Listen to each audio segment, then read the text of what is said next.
Hey again, everybody. It's my third reading today. It's Ron. We're becoming enlightened together. So this will be the third and final reading for today. Uh, well, not entirely true, since today is actually tomorrow now. It's almost 1 o'clock in the morning. I have to do these when I have to do them, when I can do them, I should say. So the overall energy for the week is that of Manas in the upright. It talks about mankind, humanity, talks about friends, enemies, our attitudes about others and theirs about us, interactions with other people, other groups of people, relationships, anything of that nature, okay? That's what it deals with. A form of modesty, altruism as well. So it talks about intelligence and foresight. It also talks about the divine structure and understanding it to some degree.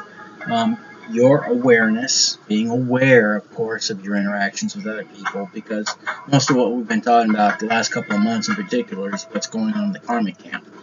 And they want you to be completely aware of what's going on and all the little plans, plots, and schemes that are being worked on around you without your knowledge. Or even awareness, probably. In most cases, except what you're hearing. Alright, so one more thing that it talks about, Manas in the upright talks about very soon. So if you needed it, it's coming. Okay. Now the past energy for today was positive. For Tuesday on, basically it is a very positive, upright week for the most part. Less karmic, although it does talk about and to the karmics quite a bit. Now Yara deals with harvests and so on, seasons, cycles. Talks about rewards of the efforts from a previous time period. Okay, so like you know uh, the results of earlier efforts being made manifest, so to speak. Reaping what you've sown. Okay, he's still in another Christian metaphor. It talks about patience, hope, peace, prosperity, and growing something. So you may be starting a new venture of some kind or a new relationship. That's what it talks about. Okay, now the present energy, not quite as positive, anyways. But I was is in the reverse. Okay, why is it not? It's just not focusing very well, is it? Okay, so I was in the reverse talks about stagnation. We've seen that a lot. So of course, inactivity, tension, confusion, even destruction. Of course, dissatisfaction. We saw a lot yesterday. Weakness, again, possibility of a death, yours, or it could be a pet, or somebody else that you know, somebody in your family, something of that nature. Yesterday we were dealing with coming to terms with, our own death. And again, referring to, the karmics in particular in this particular case, who just simply refuse to do the right thing. No matter how many times they've been warned and how many times, they've been given the door for grace. They've decided to shut that door. So that's exactly what's happening. Alright, so inactivity, tension, destruction, satisfaction, weakness, and possibility of death. Okay? So, not a very positive, room or energy, I should say, right now. Now, the obstacles and challenges is Othala, which we saw again yesterday. Different room, but same energy. And that's the ancestral room. And it is in the upright, so it talks about home, house, dwellings, properties, inherited properties. It talks about ancestral property. It talks about that which is important to someone. It talks about that which is important to a group order, group prosperity, the land of one's birth. It talks about a spiritual heritage that you are being gifted with, perhaps.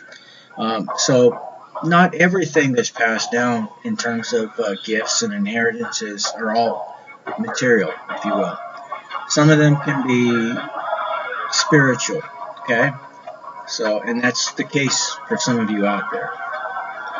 All right, so it also talks about your spiritual heritage, aid in physical or spiritual journeys, as we saw yesterday, source of safety, and increase and abundance is also part of it. So that's all very positive. Now, our help and advice is the blessed journey rune of Radho in the upright. Now, basically talks about anything dealing with forward momentum or movement or travel. You know, your vehicle, your wheels, the steering wheel, whatever the case may be, a chariot. It talks about one's ambition, which moves them forward. Breakthroughs, you know, stagnation, awakening, awareness, a knowledge of cosmic awareness or consciousness, so to speak. Somebody who's doing their, shadow work. So transformations. It talks about hope and happiness, security, certainty, growth. It talks about the balance point, reciprocity, the place where 2 points or two opposites converge, so to speak. Okay? All right. Like the yin and yang. It's kind of what it is.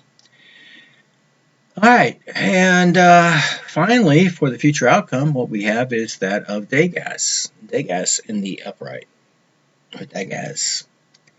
Now, it talks about dawn or day, the sun, sunrise, light, clarity, that kind of a thing. It talks about, again, breakthroughs, ambition, awakening, and awareness. We've seen that a lot this week.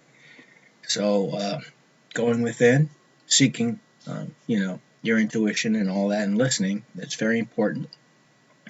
It's a time basically of embarking upon a new venture or enterprise of some type, and we saw that echoed earlier.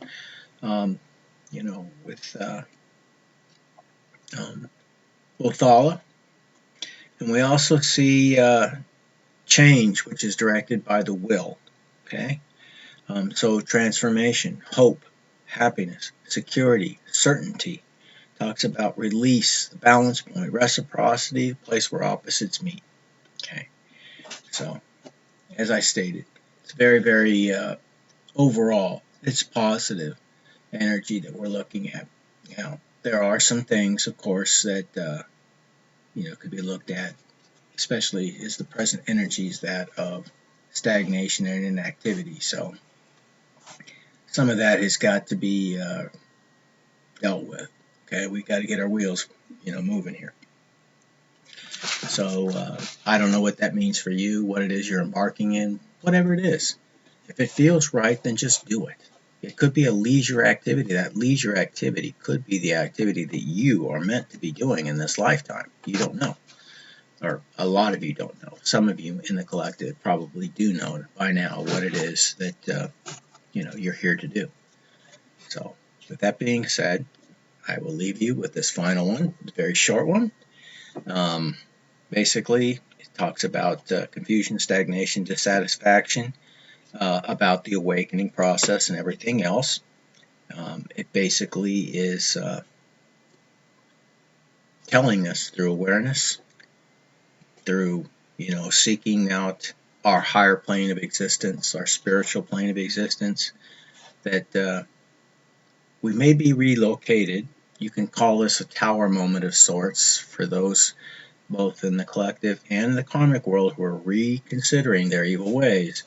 Some things have to be broken, and done away with before something new can be brought in to take its place. And that means new circumstances as well as material, needs and so on. And that's kind of what we're looking at here. That's what this is telling us, okay? So I hope it resonated with somebody out there. Well, I know it did. If you watched it, there's some part of it in there that's for you. For those of you who all of this is for, then again, I just like to remind you I'm in the similar boat, and I too would like to wrap this up, but we should really learn to enjoy the the journey as well as the the overall objective that we're striving to get to. I know it's easier said than done. It's hard to enjoy the journey when the journey is fraught with so much, you know, I don't want to say negativity because it's transmuted through our decisions into something positive, but let's just say things that just seem to be so unnecessary, but they are necessary as well for us. It's helped us to grow. So I don't like it any more than anybody else out there, but it is part of the growing process. So with that being said, stay victorious, take care, God bless, and I will see you, who knows, whenever I get another opportunity. But, it's after 1 now, so I got to get up early, so I'm going to go to bed. And I'll just do tomorrow's or today's reading first chance I get, okay? Till then, take care. God bless.